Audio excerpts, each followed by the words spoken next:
psychology at Wright State and graduated with his doctorate in clinical psychology in 1995. Dr. Kennedy worked as a prison psychologist conducting risk assessments, sex offender evaluation, pre-parole evaluations, and providing services and therapy in state correctional facility. He directed the clinical portion of Duke E. Ellis Institute, which is a community-based mental health and training facility in Dayton. He also directed mental health services at Wilberforce University. Currently, he maintains a full-time private practice and consulting practice in Wilmington, Ohio. As a clinical psychologist, Dr. Kennedy works with individuals and families around various mental health-related issues.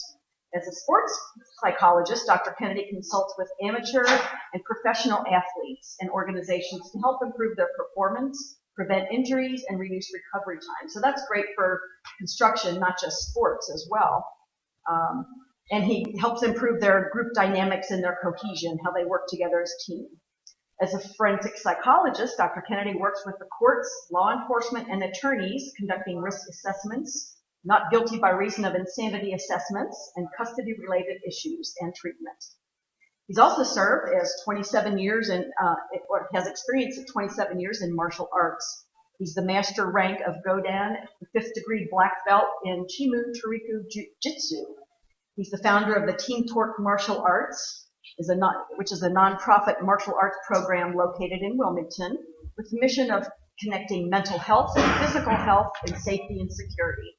Team Torque offers traditional classes, therapeutic-based martial arts, and self-protection training, which I can highly attest to. I've had the pleasure of meeting them, almost 4 years ago now. Wow. Yeah, time flies.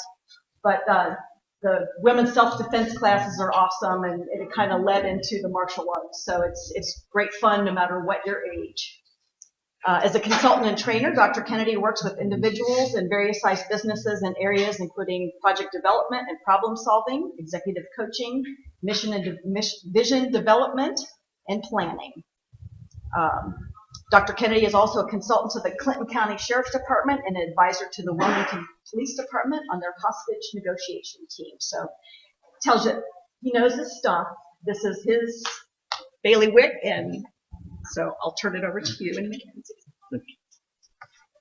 So let me just give an idea real quick. How many of you guys have gone through some kind of Alice training, hide, run, fight type of training before?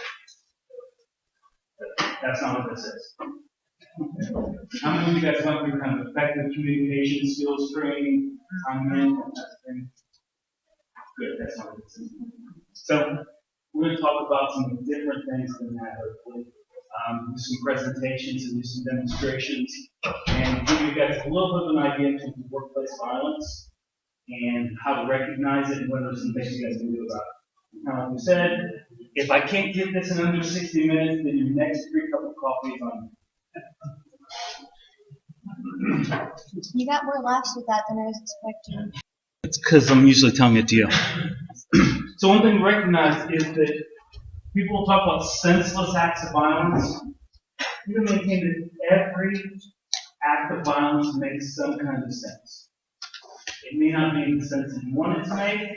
It may be seen outside of context, but violent and aggressive behavior makes sense.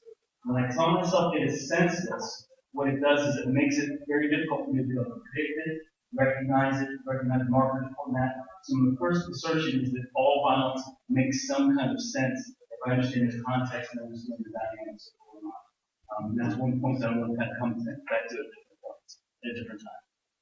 So I want to talk a little bit first about an instance of violence that was probably one of the first situations where I had done some training where I had some information in terms of violence. This took place in Cincinnati in the mid-90s. And although this is not a workplace situation, I think we can set the stage for some of the things going on. In this situation, this was a dispute between 2 neighbors. One of the neighbors had a garden, and in the garden, the other neighbor's dog would periodically come into that garden and tear it out. So the 2 neighbors had a confrontation about it. The one neighbor whose garden it was went to the other neighbor's house, said, hey, please don't let your dog come into this garden anymore. Please take care of it. Don't let it get in there. And there was a little bit of a conflict, a little bit of an argument that took place, but things settled down. The neighbor whose garden it was left, went up to a store, and as she was walking back from the store, the other neighbor assaulted her. And the other neighbor's 11-year-old son assaulted her. They kicked and beat her, knocked her to the ground, stabbed her repeatedly. She yelled. Pretty important thing about the dog, I guess. The person who had the garden back. The person who had the garden back, yes. She wasn't initially killed. She took off running after she was stabbed a few times, collapsed in the doorway. Some other neighbors found her and took her to the hospital. She subsequently died from the wounds. She was the mother of 5 children, ranging in age from the youngest, you see the picture walking there. The youngest was, I think they said she was 5 at the time. The oldest was in his mid-20s. It happened the day that her oldest, ironically, was graduating from college, and her second granddaughter was being born. So her maiden name, her first married name was Kennedy.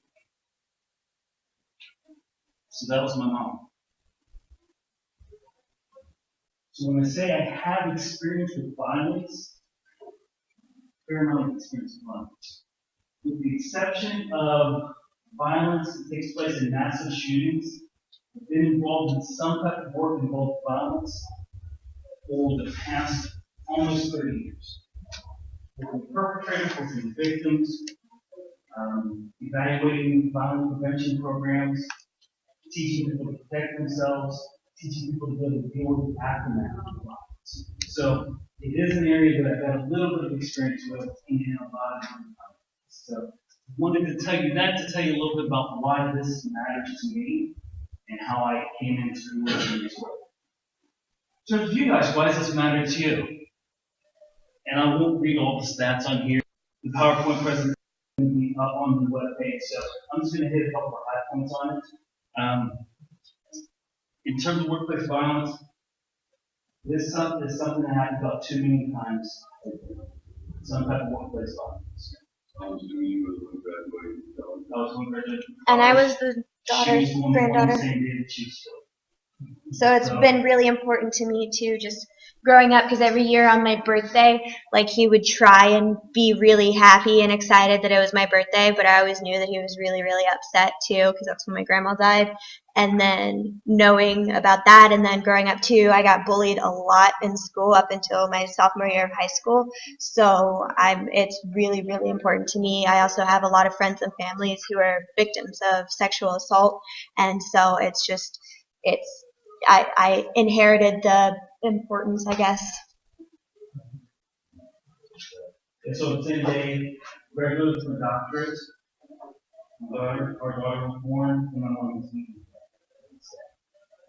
It's a really crazy day. So why does this matter for you guys? As an employer, first of all, OSHA regulations say that you have to provide a safe workplace, and workplace violence is one of the things that's considered under that side. About 10% of all deaths that happen on the site are workplace violence related. You go to what that means. But it's a big deal as well. That's pretty good.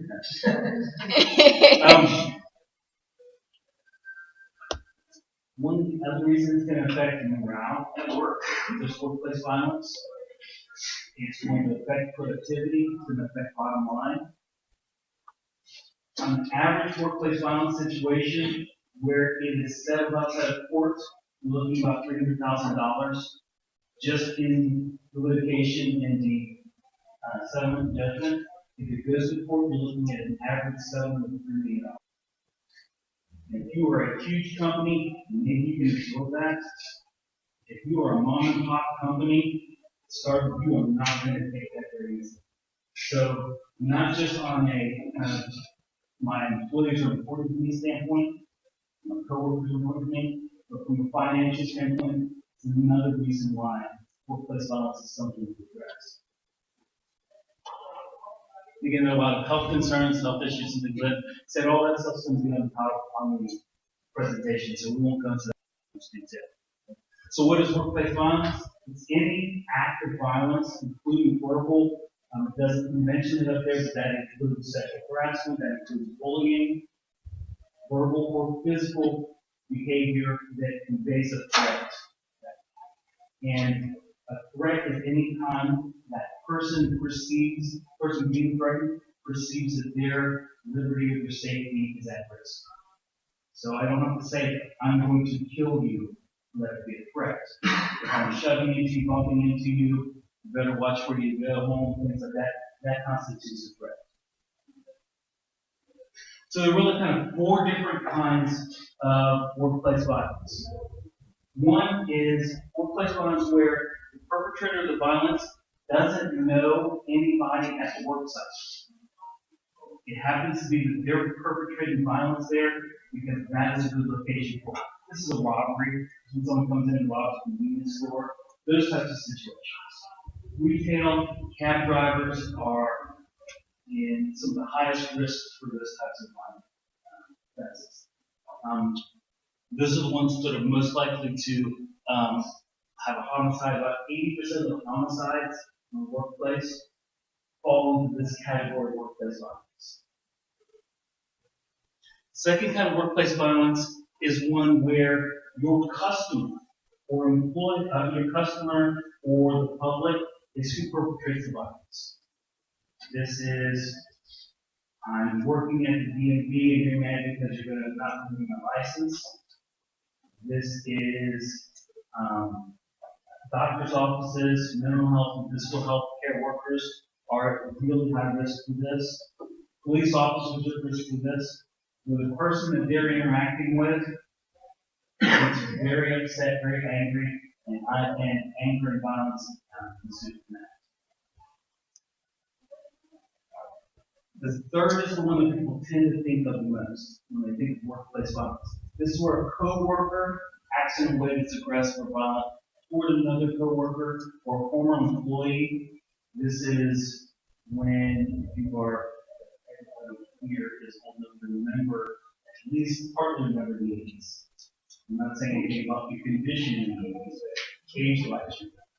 So when they talk about people going postal, and that coin got that raised that coin, that's kind of this type of violence.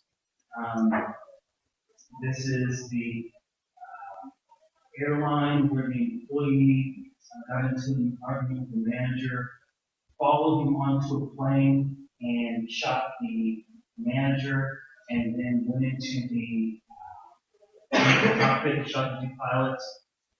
43 people killed in that incident in that crash. That's one of the largest mass casualty workplace homicides. And that was in the mid-80s and early 80s. So the last kind of workplace violence is where the person who is assaulted is at work, but it is someone who has a relationship with them outside of work that brings it in. This is where the spouse or the estranged spouse comes in and kills their significant other. This is where someone has a grudge with somebody else, and that spills over, gets carried over into the workplace. So those are really kind of the four different kinds of workplace violence that are established. I need to know what kind of violence I'm dealing with and kind of what its causes are, because depending on the type of violence it is, the things that you do to make one kind of violence better makes the other kind of violence worse. If you're not able to accurately assess what kind of violence you're dealing with, you are going to be pouring kerosene on the fire, not putting out water. So where does workplace violence happen? It happens on the main site. It happens in the vehicles of an individual. It happens in parking lots. And it happens on off-site locations. Those are all the different places where some kind of workplace violence, in keeping with OSHA regulations, some type of workplace violence could occur. So, which one of those two situations would you expect to hear the rattle? One on the left. One on the left. Why? No, That's a both snake. snakes. Both snakes. Both rattlesnakes. They're both rattlers. Allegedly, I don't have the Photoshop. Yeah, in theory. Because you aggravated. Those are the two different categories of violence. One is called affective violence or emotional violence, intensified. One is called predatory violence. So, tell too many stories. Tell too many stories. So, I'm all of about 10 years old, right? We had a cat and we never got out of the house. So one day this cat gets out of the house and I go to catch it. It crawls up under the forsythia bush and I'm crawling on my hands and knees. Crawling on my hands and knees trying to get to this cat. And it's backing away and it's hissing. And I'm coming in after it. It's backing away and I'm coming in after it. And I get right up to it and bang, the cat's right across my eyes. Split it wide open. My mom thought it was blinded. Blood just started gushing down. At that moment, when I was going to get that cat, I wasn't little Billy, the person who fed it all the time and made sure it was safe. It saw me as a threat. It saw me as a threat, and it acted violently towards me. Anybody here have any training as a lifeguard? Or know anybody who is like, okay, so I'm swimming out, or you're swimming out to me, I'm drowning, and I start to flail and drag, and what are you supposed to do? Reach girl, go. Yes. I still remember. Get the hell away from them. Because I will drown him in that situation. Not because I'm trying to be violent, not because I'm trying to hurt him, but if it means that I will get one more breath of air, then damn, that's what I'm going to do. Yeah, I'm going to grab you, I'm going to pull you under, try to get on top of you. That's violence still. On my part, that's me acting violent. But it's not me trying to hurt you, it's me trying to protect myself. That's a form of violence. If I'm talking to somebody and they're having a flashback, I'm talking with a vet, I'm talking with a police officer, I'm talking with a individual who's undergone some type of assault or violence, and they have a flashback and act aggressively towards me at that moment, that's violence. And that may be something that comes up on the work site. So I have to understand what kind of violence is going on. The first is affective violence. Okay? Affective violence is pretty straightforward. When I perceive some kind of threat, whether the threat is to me physically, the threat is to me emotionally, the threat is to my self-esteem, or to my status. If there's some type of threat that I perceive, then my response to that is some type of violence and aggression. In that situation, I'm just like that cat. I'm trying to get rid of the threat that's there.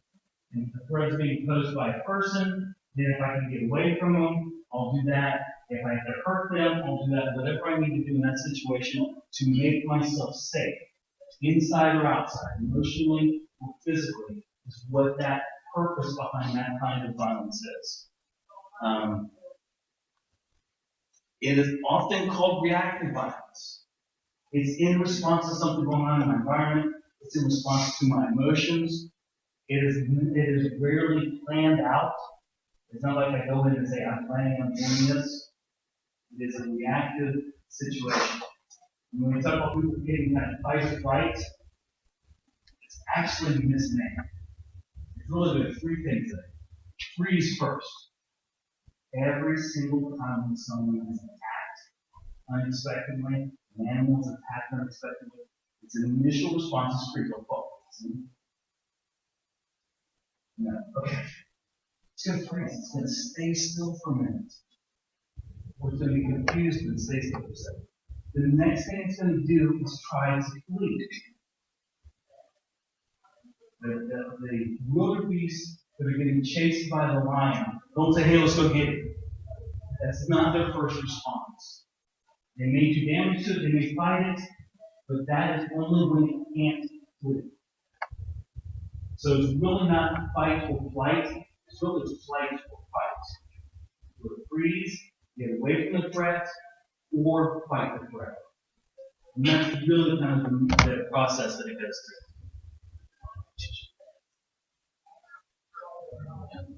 Next one.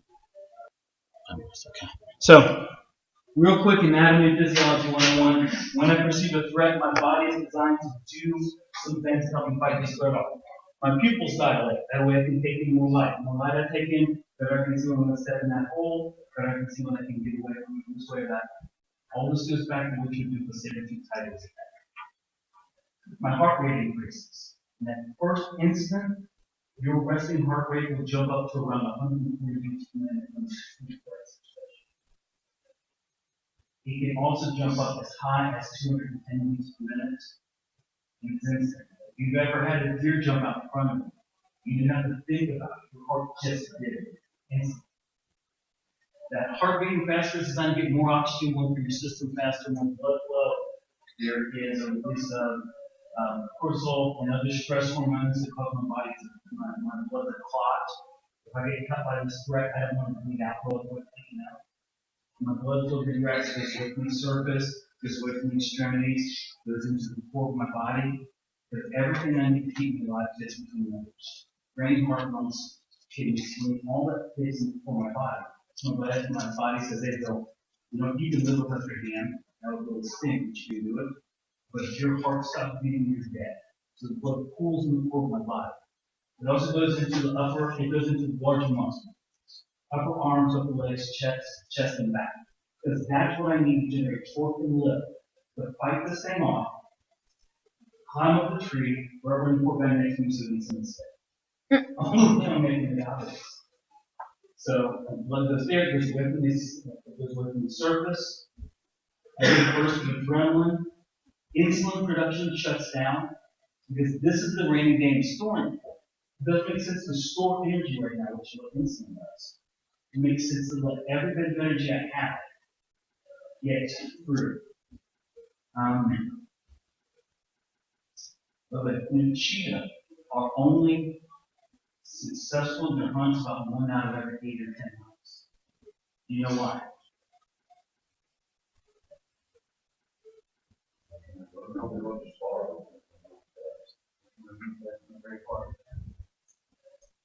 Cheetah's running for its meal, the gazelle's running for its life.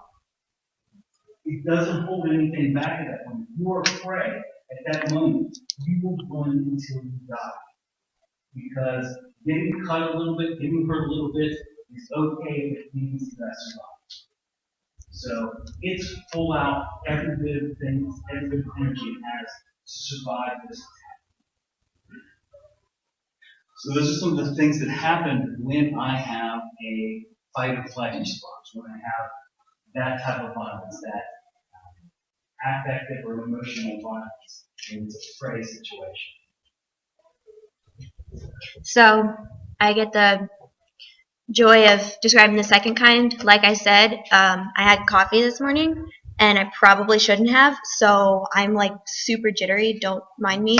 So the second kind is predatory violence, and this is purposefully planned aggression with a goal in mind, and it's used as an instrument to gain resources. So it could be somebody jumping you and trying to take your wallet or your purse or something like that, or it could be somebody trying to take you in the form of like a sexual assault or something along those lines. It always takes place closer than you expect. Everybody thinks of it taking place back here. He's screaming, give me your purse, and I'm like, no, stay back there. That's not how it actually happens. It happens a lot closer than that. It's quicker than you anticipate because the predator gets to pick the time. The prey has no idea what's getting ready to happen, so you don't have like all this time to plan through what you're going to do when something jumps off. It's a lot more intense than you're anticipating, and it's a lot more powerful than you're anticipating. Some of the characteristics are that it's proactive. You know, it's not somebody waiting for something to happen. They're the ones who are initiating the attack. Sometimes it's reward center activated. They have a goal in mind, an outcome in mind. They're trying to accomplish it, whether it's your stuff or it's, again, sexual assault. And it consists of purposeful and goal-directed attack with absence of sympathetic arousal. So predatory violence is not the same thing as a fight. They're not trying to help you. They're not trying to, you know, it's not a social fight or something like that. They have the goal in mind of getting something from you. So there's 4 things about it that is always closer than what you anticipate. And she said, I'm the predator. I get to pick the time and the place of the attack. And if it's not advantageous to me to attack at that moment, I'm not going to do it. So, may I borrow you for a second? I love when people say yes before they know. Everybody thinks, oh, I can't say no, that'd be rude. So, we don't know each other, and I'm just going to start walking towards you. And you tell me where I'm at that range where you're like, okay, by this time. Right there. He can't reach her from there. Now, we turn sideways, we turn towards you. Okay. Now, tell me when I should stop. Really before you have started. Okay, about here. Now, if we're standing in line at Kroger, you don't have a car, or we're at King's Island. You walk up behind me, where you would stand in line.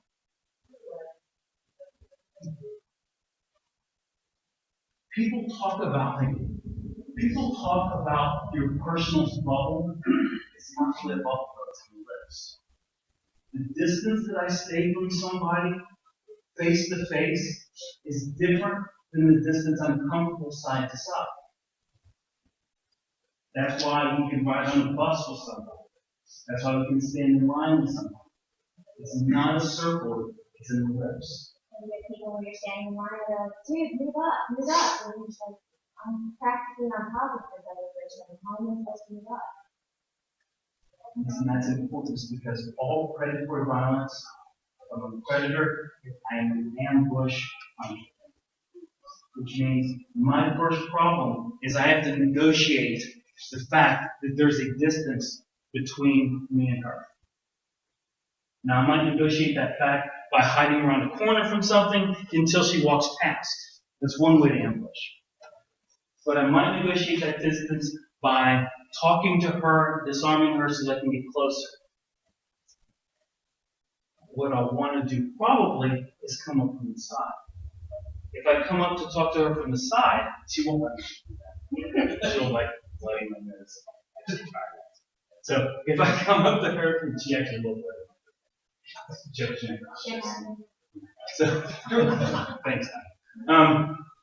Yeah, so if I'm a predator, I may try to approach from the side, not directly in front, because that's going to be a distance that's going to be farther away from where I want to be when I attack.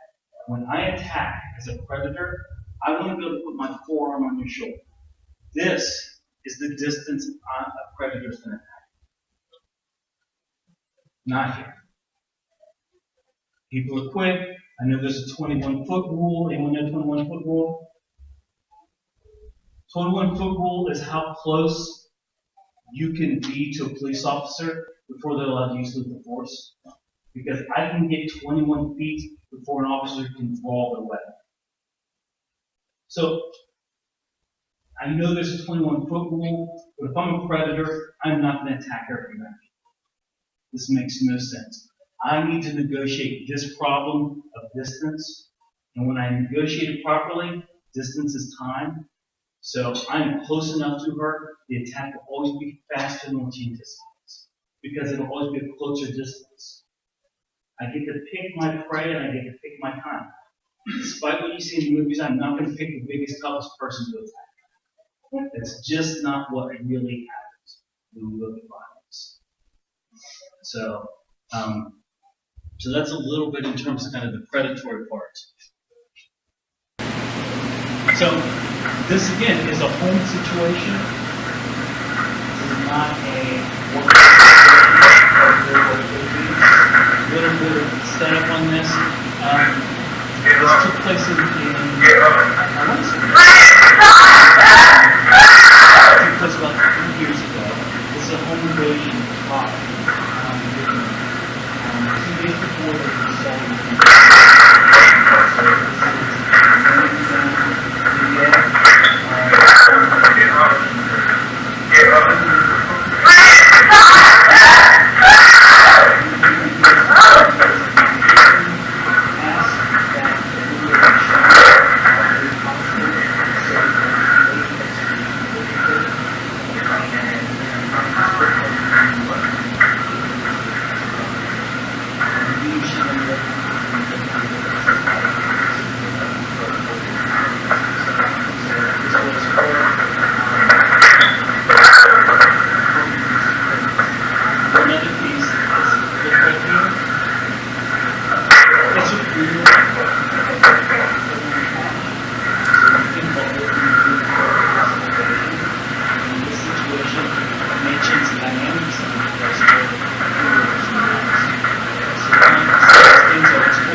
That's a flight of stairs to a basement.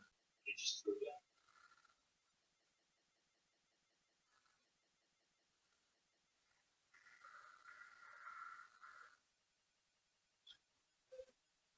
the whole instance took 3 minutes. From the moment he pushed in to the moment he left the door was 3 minutes. It's always quicker than humans. Always a lot more forceful than humans. So I'm a predator. I get to pick the time. I get to pick the place. I don't worry about defense. I want to defend myself from the predator. Every bit of me can be thinking about hurting me. The intent behind the predator is to overwhelm you and do so much damage to you that you're no longer able to stop this action. Whatever the resources are that your money, your car, your life, your body, doesn't matter. I do not want you to be able to fight me back. That's what my goal is. The reward system gets activated. With the fight or flight response, with the other kind of violence, with the affective violence, it's the fight or flight response, it's the sympathetic nervous system turned on. Predators, the reason they call it cold is because that system is activated. I may be very violent, I may be very loud and very aggressive, but I'm not necessarily angry. I'm not necessarily afraid. I'm a predator, I'm hunting. So those are the drives that are on. And if I'm hunting, I want to overwhelm my prey. I don't want prey to go less. And that's essential in understanding the kinds of violence, because when we go in a couple minutes and start talking about what are things that you can do about it, I have to notice that those are two very different mechanisms, two very different styles of attack. If Mackenzie and I are fighting, we're both kind of martial artists. Perfect. Okay. So if we're both fighting, now we shake hands, and we start to fight.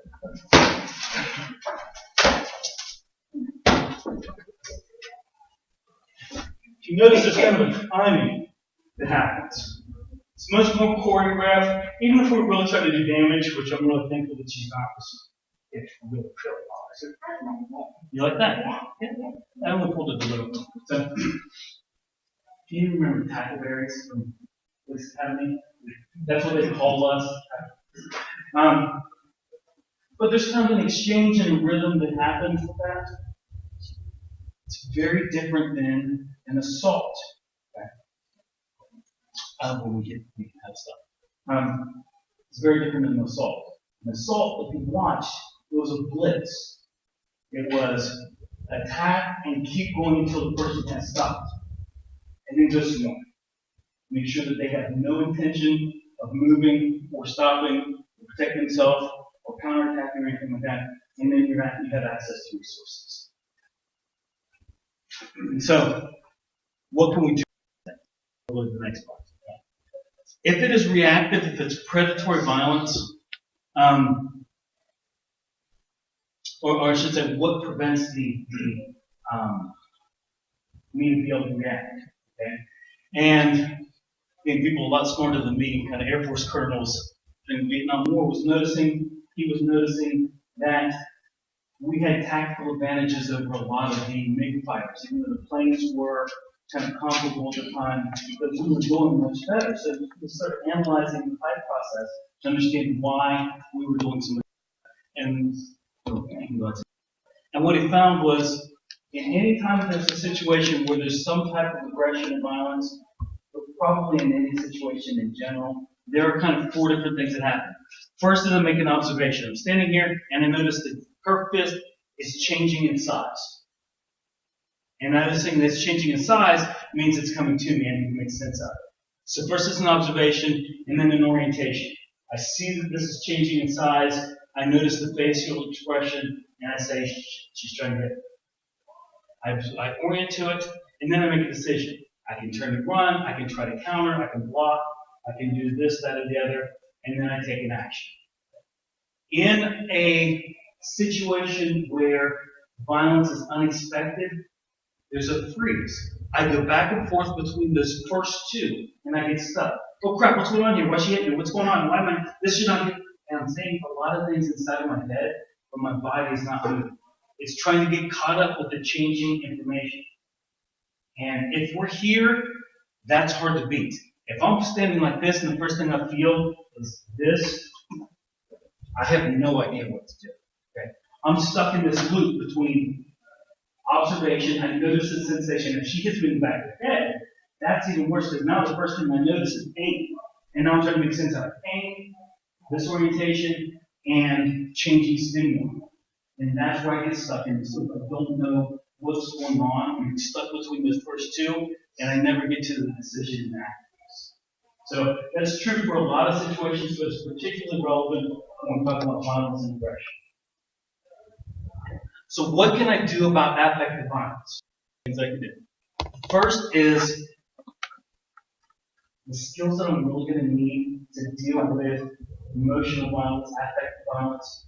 I need patience, I need tact, and I need to take my ego out of it. Because when it is affective violence, that person is perceiving something as a threat.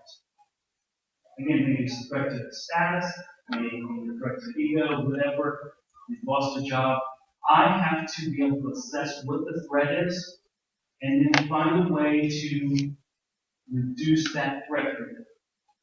That's what their goal is in affective violence, is reduce the threat. So one type of affective violence is something called a monkey dance.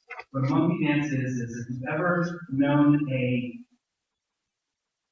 12 to 40, I was gonna say 12 to, Guy. 12 to 47-year-old guy. You've seen a monkey dance. Or really violent. So, I'm looking over her shoulder, by the way, at somebody that I think I recognize. Man, what the fuck are you looking at? What are you looking at? Bitch, you wanna go? You want to go? It's a monkey dance.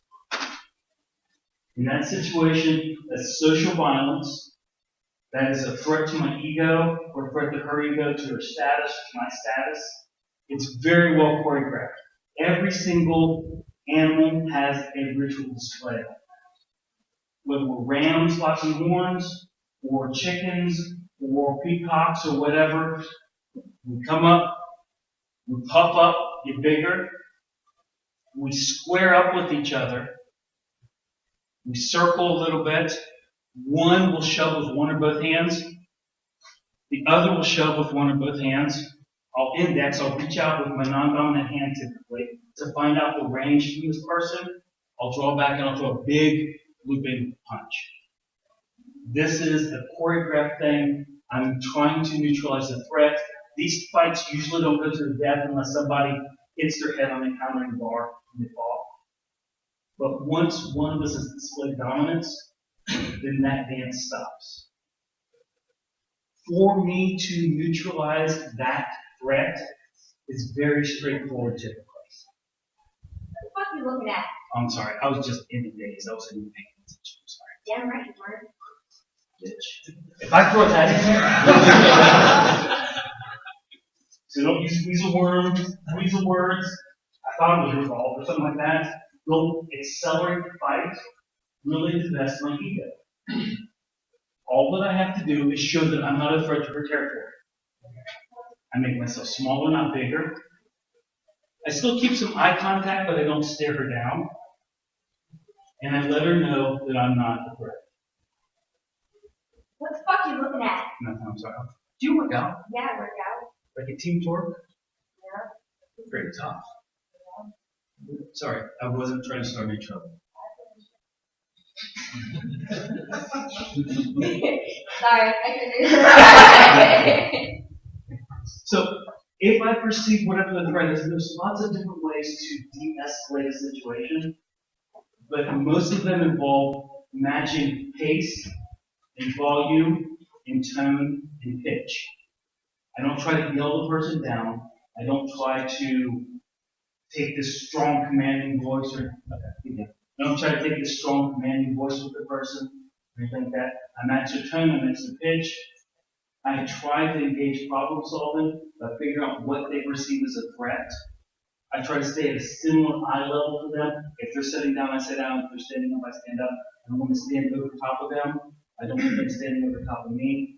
I want to stay at least arm's length away from the person. I want my feet level, parallel. My feet are like this. I'm saying I'm not trying to advance. Anytime I try to generate power, one foot goes forward. Whichever one I need to move to generate power for a punch or whatever, I stagger my stance. So because I don't want them to assume that I'm a threat, I keep my feet either parallel or slightly angled off to the sides so that I can be at an angle away from them as opposed to straight. You went over. We get, I think we're listening. So some things that don't work well, don't tell the person to calm down. It really does not work well. Don't patronize them. Don't make promises you can't keep. If you're the supervisor and you say you'll be able to keep your job, and you have no control of whether they're going to be able to keep their job, do not tell them that they'll be able to keep the job. have good intention behind it. So this is a little bit dated, but this is training. I can't stand it anymore. I've got to get out of here. I've got to get out of here. Calm down. Get a hold of yourself. Stewardess, please let me handle this. I've got to get Calm down. Now get back to your seat. I'll take care of this. Calm down. Calm down. Get a hold of yourself. Doctor, you're wanted on the phone. Everything's going to be all right. Please. Sister Clayton, I'll handle this. I've got to get out of here. I've got to get out of here. Out of here. I've got to get out of here.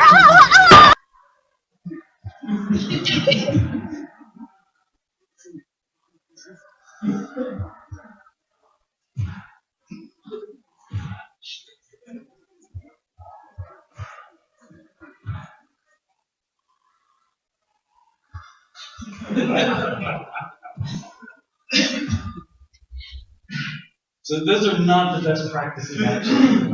They've found some flaws. It would be really interesting to see how that turned out, though. I'm not gonna lie. I'm pretty sure I can guess. So, things to do in terms of predatory violence. Be nice until it's time to not be nice. In terms of one thing to recognize is all self-defense. If you look at self-defense law, all self-defense is doing something either illegal or against social norms. If we're in a situation and I punch somebody, that is an assault. And self-defense is what's called an affirmative defense, which means I admit that I did something that's illegal, but I had a good reason to do it. They were going to hurt me. Also things to know are, one, in Ohio, you have, for it to be self-defense, you have to try to retreat, with the exception of your house or your vehicle. Ohio is not a stand your ground state. So if it starts to escalate and I can leave the situation safely and I choose not to, then that becomes a fight, not self-defense, and that's the law. I have to be able to articulate why there was a threat. I also had no hand in escalating the situation. If Mackenzie and I were shoving back at each other, and then she hit me, and I was involved in that process, then by law that is not self-defense, that becomes a fight. So there's just some things to know about self-defense. Your objectives in self-defense are to make it home safely, make sure everybody that cares about you and you care about makes it home safely, that you avoid going to jail, and that you avoid getting sued. Those are really the things you have to be able to do in self-defense. I'm a predator. I'm going to do something called an interview, which means I need to find out if this is a good victim. Now, the interview might be I just watch her walk, or it might be I talk to her. So for her to be able to stop that interview, she has to be willing to be rude. So if I come up and I say, "Excuse me, can you tell me if I'm No, I can't tell you what that is. Now here's where the question starts. How do I respond to Jella? Yeah, thanks. How do I respond to her establishing boundaries? She told me very clearly, no. If I continue to encroach upon that, are you sure you don't want that? Yeah, you need to back the hell up. If I let her, Back up. okay. I'm trying to navigate that distance. Or I'm just really, really dense. She doesn't know. I'm pretty dense. Either way, at that point, she's establishing boundaries and I'm stepping over the boundaries. That should be a big red flag. As I'm getting in closer. So she needs to be able to do things like tell me no. That she doesn't know what time it is, even if she's got a watch on. She needs to be willing to yell. And as much as we say, it'd be easy for me to do those things, if you think it'd be really easy, go into a Walmart, walk up to a complete stranger, and say, "You're a miserable piece of shit, and I hope you die," and turn and walk away. Feel that when you think about doing that, like, oh, that's what a predator is counting on you doing. Predators play by different set rules. They say, I'm going to use your social conditioning to my advantage because I do not think that you would be willing to do the things that you need to do or recognize it in order to protect yourself. And those are the things that kind of predators do. So That doesn't mean though that they're always out to get something. If they stop at a respectful distance and you're like, you need to stay right there, and I'll check the time to stay right there, and they don't move, if they listen to your boundaries, or if you're at work and someone comes in and they're a little agitated and you're not really sure what's going on, and they ask you for something, you just need to wait right there for me, sir, and let me go check, and I'll be right back, okay? And they listen and they stop and stand where you're supposed to, then that's usually a pretty good sign that they're not crossing your boundaries. we kind of look at this the same way you look at wearing your seatbelt. You wear your seatbelt not because you're planning on being in an accident. You wear your seatbelt because it is a relatively small thing to do to cut down on the chance of some damage and harm happening later. And it doesn't mean, okay, now I can drive all crazy because I have a seatbelt on. It means, okay, I'm taking these precautions. That's the same way that kind of dealing with workplace violence is. So, wrapping up because we've got We've got like 2 or 3 minutes. 2 minutes. So take it to the last. So again, there's some things in there that are about what employers can do, about what coworkers can do, and what you can do as an individual at a work site. I wanted to kind of come back to this one, just leave it this one. Again, all violence is goal directed. It has a goal or not. Whether the goal is to get away from a threat or deprive somebody of their liberty. It doesn't matter, it's still goal directed. If I understand what the purpose, what the function, what the goal of it is, then I can apply the appropriate strategy. If I, real fast, if Mackenzie is a predator, and I do the same thing that I did for social violence, here's what happens instead. Hey, do you know what time it is? No, I don't. You don't? It becomes a really bad day for me. Making myself small and less of a target and not a threat tells a predator to attack. Making myself bigger tells them not to. Making myself bigger tells somebody who's threatened that I'm a real threat to them. So we've got like a minute left. Yeah, I was going to say And I need to get through it. So one thing that's kind of been a tradition here is Mackenzie likes to help me accelerate to the ground with a little more force. A good throw can generate about 3,200 pounds of pressure. She can throw me about as hard as someone falls out the second story window. So we kind of, it doesn't really fit in for today's workshop, but this is something that people like to see as something that they can learn. So I get to volunteer. So this is one of her golden techniques. This is one thing she would do maybe if I were throwing a loop and punch at her.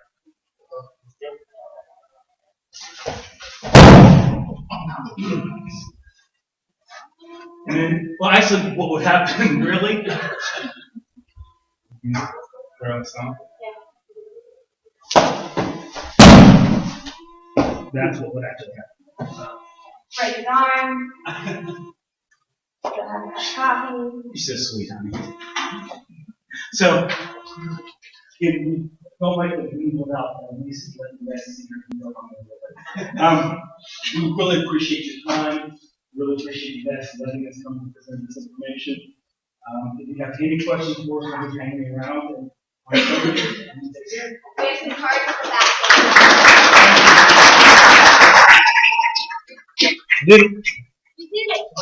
Remember to leave your evaluations on the back table, please, and if you still need to sign in for seat, you